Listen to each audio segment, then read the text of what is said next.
This is 2K Sports broadcasting from Brooklyn, New York, as the Nets take it to the hardwood here at the Barclays Center. This road trip for the Celtics kicking things off here in this one.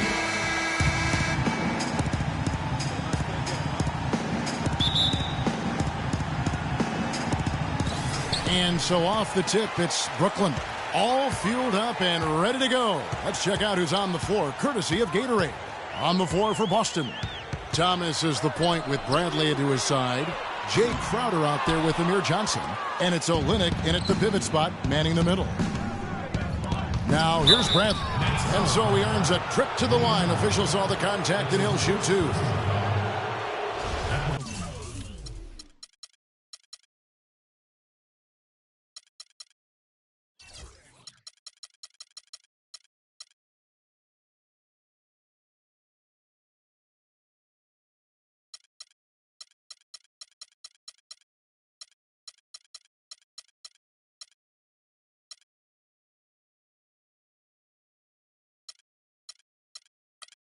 Last season, the Celtics had a solid 19-22 road record, Clark. Not the 500 mark most teams want, but a very good effort from a young team, and no one really expected that. Yeah, and you think about this team that's still growing and has a lot of youth. I mean, that kind of road record, very impressive. Their fans should be feeling pretty good about what the future holds with this group. And thinking back on the Celtics, on the road, their away record doesn't tell the whole story. They won their last 7 road games in that tremendous playoff push. And that one's good. I don't know. Maybe they're still working out the kinks on D, because that clearly was a breakdown. Inside, here's Johnson. Played in with a nice touch off the glass. Oh, that is just weak defense there. I'm pretty sure that was not the plan, to give him those kind of baskets at the hoop.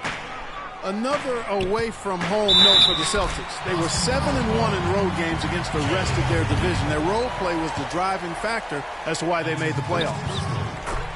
Watching Brook Lopez, he all the time contributes in every category. It's amazing the number of Clark ways he affects the game. Deadly with the shot. Tremendous touch back to the basket, moves, facing up, makes free throws, good offensive rebounder, capable passer. He just makes things happen. The Nets have gone 2 of 3 here to start out the game. To the middle. His shot is good, making him a perfect 2 for 2 from the floor. I like the fact that he led his teammate right to the ideal spots. You don't always throw it to your teammate. You throw it to where he needs to be. And talking about Lopez, he does clean the glass on the offensive end. He was 12th in offensive rebounds last year. However, he was 44th in defensive rebounds. That's one important area he definitely has to work on. No luck. So the Celtics will take it the other way. They're coming off that win against the Nets. And what a luxury when you have depth. I mean, a lot of their scoring in that win came from their reserves. And make no mistake, they carried the load for that team.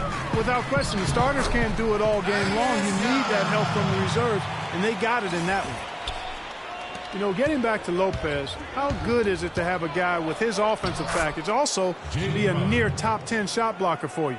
That's what he was last season and several seasons before that. He's an all-star talent if he can just stay on the court and stay healthy. And so it's Brooklyn with it after the basket by Boston. Jumper off the screen. Offensive rebound. And again, it's Thaddeus Young. Young's got 6. If you battle for the offensive rebound and come up with it, you're guaranteed a high-quality shot on a follow just like he got there. Here's Thomas.